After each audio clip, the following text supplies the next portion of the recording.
Papa mummy के लिए best gift Saregama कारवां।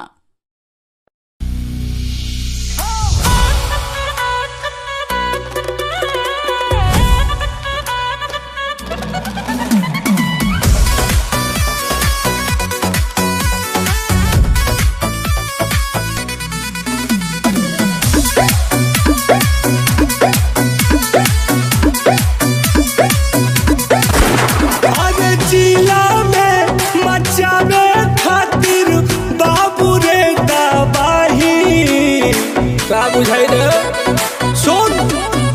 अरे जिला में मचावे खातिर बाबू रे दबाही पैसा ना तो पावर चाहिए पैसा ना तो पावर चाहिए पैसा ना तो पावर चाहिए पैसा ना तो पावर चाहिए हमारा ने दोसर हो कौन रे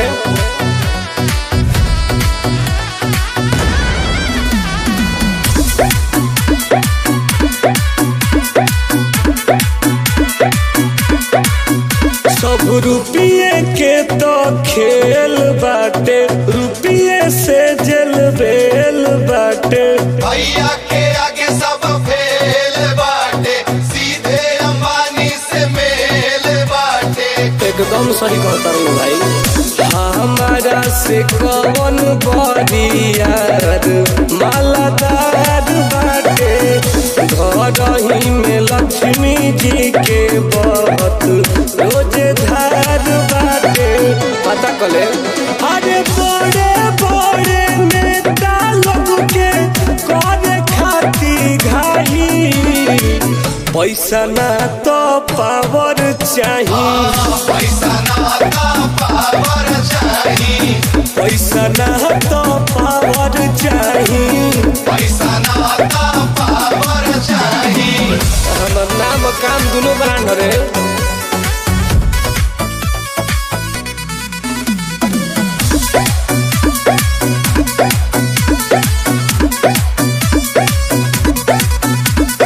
यूपी बिहार में नाम चले बालू के खादान चले भैया के सगरो काम चले पीछे पीछे नौजवान चले अरे हरे भाई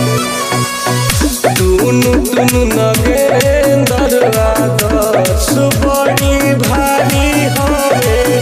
खातारा से खेले वाला हमेशा हो खिलाड़ी हवे अरे बस में करे खातिर पुलिस थाना के सिपाही पैसा ना तो पावर चाहिए पैसा ना तो पावर चाहिए पैसा ना तो पावर चाहिए पैसा ना तो पावर चाहिए और कोई के तो हम कुछ बुझबे ना कइला।